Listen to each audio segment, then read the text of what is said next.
Hello students, welcome to 5th Standard Science, Unit 2, Matter and Materials, second part.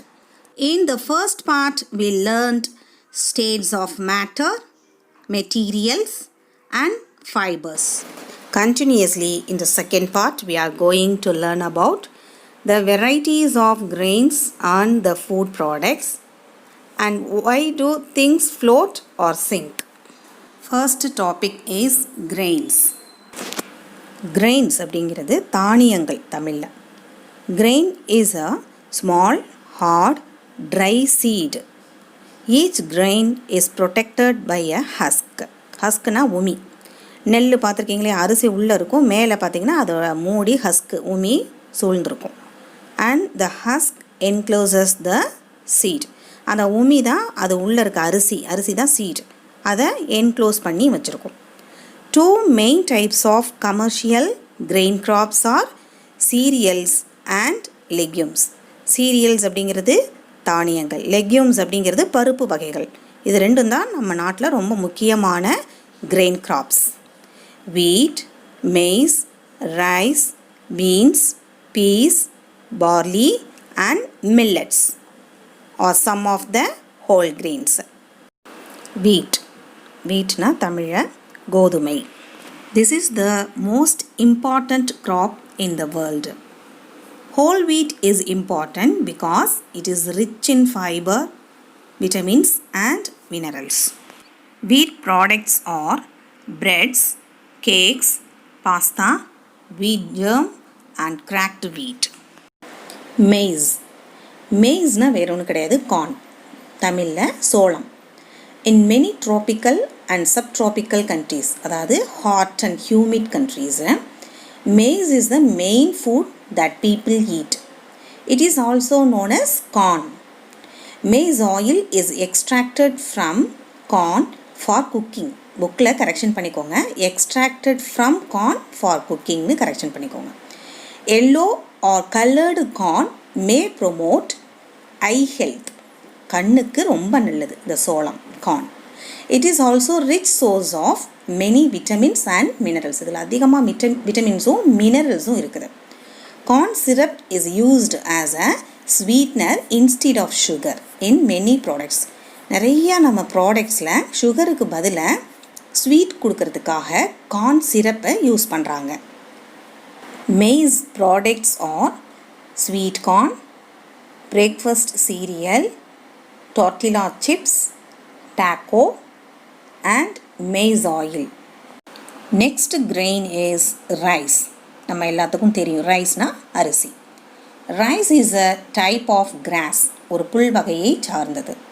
It is produced worldwide after sugarcane and maize. Large parts of the world human population, especially people in Asia, have this as their main food. ஏசியாவில் main food rice தான். 90% of the world's rice production is in Asia. Around the world, 90% of the rice is produced in Asia. White rice contains few essential nutrients. வெள்ளை அரிசி, நம்ம daily use பண்ணுற வெள்ளை அரிசியில் முக்கியமான சத்துக்கள் உண்டு. Brown rice is a whole grain that contains the fibrous bran. Brown rice is usually considered much healthier than white rice. White rice-ஐ விட brown rice, சிகப்பரிசின்னு சொல்லுவாங்க, அதில் இன்னும் நிறைய நியூட்ரியன்ஸ், ஃபைப்ரஸ் இதெல்லாம் அதிகமாக இருக்குது. Rice idli, idiyappam and rice அவல் are the food items prepared from rice. Next is millets. Milletsனா திணை வகைகள். Millets are a group of small seeded grasses. They are widely grown around the world as cereal crops for fodder and human food. It helps in weight loss. It is rich in fiber. Some of the millet products are sorghum, foxtail millet, finger millet, pearl millet, barnyard millet, kodo millet and little millet. Household goods அப்படின்னா என்ன? நம்ம வீட்டில் சில திங்ஸை வாங்கி பெர்மனெண்ட்டாக வச்சு use பண்ணக்கூடிய குட்ஸை தான் ஹவுஸ் ஹோல்ட் குட்ஸ்னு சொல்லுவோம். These are the products that we use in our house permanently. The goods that are found in a house permanently are called household goods. Household goods are furniture, kitchenware, clothes, towels, beddings, boards, and electronic goods. Sinking and floating. Sinking na மூழ்கிறது, floating na மிதத்தல். You could have seen that some objects float in water while others sink. Whether an object floats or sinks is determined by its density. சில ஆப்ஜெக்டை தண்ணியில் போட்டால் மூழ்கும், சில object தண்ணியில் மிதக்கும். அதுக்கு என்ன காரணம்னா அதோடைய டென்சிட்டி, அதனுடைய வெயிட்டை பொறுத்து தான் இருக்குது. When an object is immersed into a liquid, the liquid exerts an upward force on the object. ஒரு பொருள் தண்ணிக்குள்ளே மூழ்கிற நேரம் தண்ணியிலிருந்து ஒரு அப்வார்ட் ஃபோர்ஸை அதை வெளியே தள்ளும். It is known as upthrust. அதுக்கு பேர் தான் அப்த்ரஸ்ட், மேல் நோக்கு விசை. What happens if you put a coin and an empty water bottle in water? The weight of the coin is greater than the upthrust and so the coin sink. The காயினோட weight அப்த்ரஸ்ட்டை விட அதிகமாக இருக்கிறதுனால அந்த காயின் அந்த தண்ணியில் மூழ்கிடும். But weight of the empty water bottle is less and so it floats. ஆனால் எம்டியாக இருக்கக்கூடிய வாட்டர் பாட்டில் அப்த்ரஸ்ட்டை விட கம்மியாக இருக்கிறதுனால அது தண்ணியில் மிதக்கும். Do you know?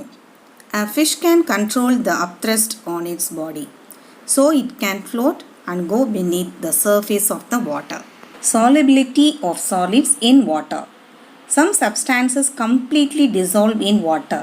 அப்படின்னா சில பொருள் தண்ணியில் முழுசாக கரைஞ்சிரும். We say that these substances are soluble in water. இந்த சப்ஸ்டான்சஸ்க்கு பேர் நீரில் கரையும் பொருள். Other substances do not dissolve in water even after we stir for long time. எவ்வளோ நேரம் தான் நம்ம ஸ்டயர் பண்ணினாலும் சில பொருள் கரையவே கரையாது வாட்டரில். These substances are insoluble in water. நீரில் கரையாத பொருள்னு பேர். Mixing. Certain liquids are heavier than other liquids. சில லிக்விட்ஸு மற்ற லிக்விட்ஸை விட ஹெவியராக, அதாவது டென்சிட்டி, வெயிட் அதிகமாக இருக்கும். When you attempt to mix liquids which have different densities, they separate when you stop mixing them. Suppose coconut ஆயிலையும் வாட்டரையும் சேர்த்து நம்ம ஒரு கிளாஸில் போட்டு எவ்வளோ தான் மிக்ஸ் பண்ணாலும் மிக்ஸ் பண்ணி முடித்ததுக்கப்புறம் திரும்பவும் ஆயில் தனியாகவும் வாட்டர் தனியாகவும் பிரிஞ்சு கிடச்சிடும். The heavier liquid deposits at the bottom and the lighter liquid floats on the top. Do you know? Substances with similar chemical properties will mix. Substances with different chemical properties will not mix. Okay children, second unit matter and materials lesson is over. In this lesson, in this part, we learnt the varieties of grains and the food products. Why do things float or sink? In this lesson, many activities given in the book. I will send all the activities in your WhatsApp group. You can do it in the book itself. In the next class, we will start a new lesson, energy. In this lesson, we are going to know about different forms of energy and the energy changes in daily life. Thank you, children.